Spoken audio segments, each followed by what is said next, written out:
2019년 7월 윤석열 총장이 네.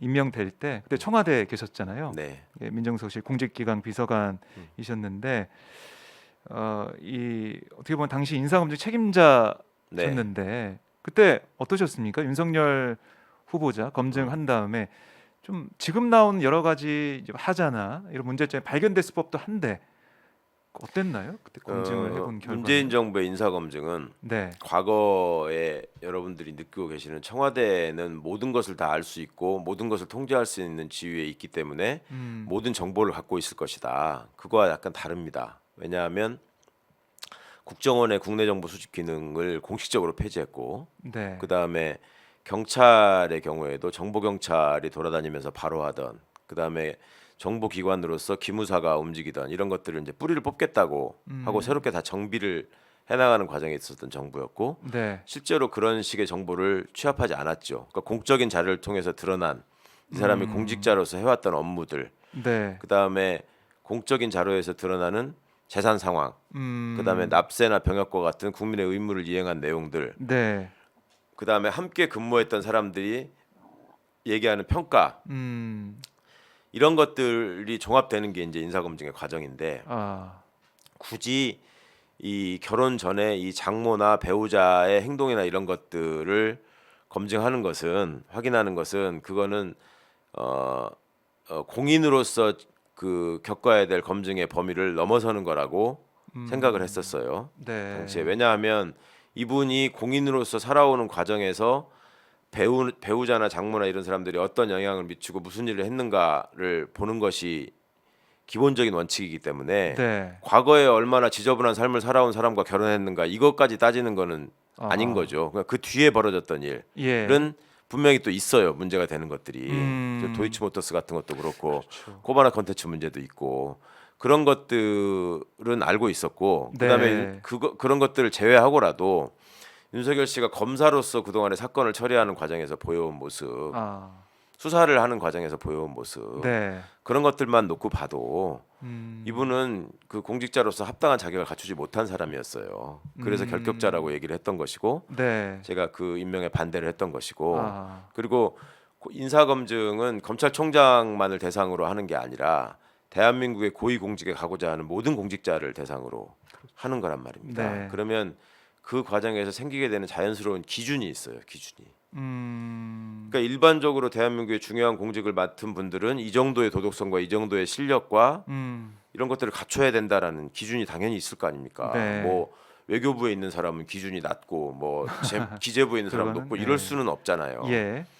그 기준에 비춰 볼 때 아. 이 검찰 구성원들이 가지고 있는 그러니까 고위급 검사들이 가지고 있는 수준이 네. 낮았죠, 굉장히. 아. 예? 그래서 예전에 학교를 다닐 때 우리가 시험을 보다 보면 선생님들이 시험을 굉장히 어렵게 내셔가지고 평균 점수가 막 급격하게 떨어지는 시험 같은 게 그런 적 있잖아요. 있죠. 예. 그전 시험에 비해서. 그럴 땐 일괄해서 한 5점, 10점씩 올려주시는 경우가 있어요.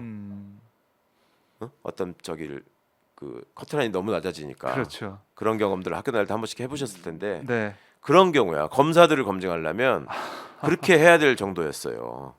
그러니까 이 친구들이 얼마나 인생을 겁없이 막 살았는가를 예. 검증하는 사람들이 놀랄 정도로 검증하는 그 실무를 하는 분들도 공무원들이잖아 다. 네, 그렇죠. 이 사람들이 깜짝 놀라는 거야. 저한테 와가지고 저는 검사들이 이렇게 사는지 몰랐습니다.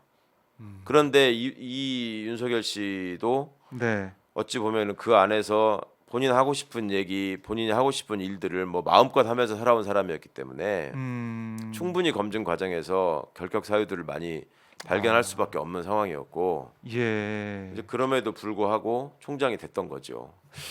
그러면은 이 대표님도 반대 입장을 냈고 당시 뭐 상관이었던 조국 민정수석 같은 예. 경우도 어땠습니까? 당시 인사검증에 대한 입장이 조국 수석 입장에서는 반대를 인사검증은 했었나요? 예. 공직기관 비서관의 권한이기 때문에 아. 민정수석이 그거에 대해서 왈가왈부하지 않습니다. 이제 조사 결과를 놓고 네. 판단을 하고 또 민정수석의 위치에서 또 알 수 있는 접할 수 있는 여러 가지 얘기들이 있기 때문에 그것들을 이제 대통령님께 보고 드리고 또 판단을 하고 판단을 네. 받고 구하고 이러는 과정인 것이죠. 그럼 어쨌든 이제 민정수석실 그러니까 담당자 입장에서 반대를 했고 그게 또 당연히 위에 이제 올라갔을 거고 그렇죠. 그럼에도 불구하고 윤석열 총장이 임명됐단 말이죠. 예. 이 좀 당시 여권이나 아니면 청와대에서 어떤 좀 힘이 작용했길래 이렇게 임명이 됐을까 이런 궁금증은 많은 분들이 가지고 계시는 것 같거든요. 그렇죠. 뭔가 일각에서 이제 윤석열 총장이 꼭 필요하다라고 계속 주장하는 분들이 있었던 것 같고요. 저는 그때 당시에 그거를 뭐 명확히 알 수 있는 위치에 있지는 않았는데 아. 어떻든 그런 논의들이 좀 생각보다 이제 인사검증 과정 후에 네. 누군가 후보자를 결정하는 단계에서는 소요되는 시간이 있거든요. 근데 그 시간이 조금 생각보다 좀 길게 걸리길래 제 입장에서도 아 이게 지금 다른 여러 가지를 더 검토해야 될 필요가 있겠구나 싶어가지고 네. 추가로 보고서를 이제 계속 올리면서 한 3번 정도 보고서를 음. 수정하는 과정이 있었어요. 그러면 그때마다 그 이제 반응이나 이런 것들을 알 수 있는 거죠. 그러면 네. 아 이름에도 불구하고 이 사람이 그 임명될 수 있겠구나라는 아. 생각이 조금 들었었고 그렇다면 공직기관 비서관의 인사검증 결과를 뛰어넘는 어떤 장점이나 그 정무적 판단을 통한 이 사람의 그 임용의 필요성 이런 것들을 주장하는 쪽이 있나 보다. 그 정도만 생각을 했죠. 지금도 어떤 세력이었는지 어떤 분이었는지는 혹시 지금 아직까지 좀 예, 모르시는. 제가 뭐 직접 확인해서 알 수 있는 상황은 아니었으니까 그렇지만 그 뒤에 이제 벌어지는 여러 상황이나 후일담들을 통해서 누가 그랬겠다라고 짐작하는 사람들은 있는데 네. 그걸 뭐 지금 얘기하는 거는 좀 맞지 않는 것 같습니다. 예.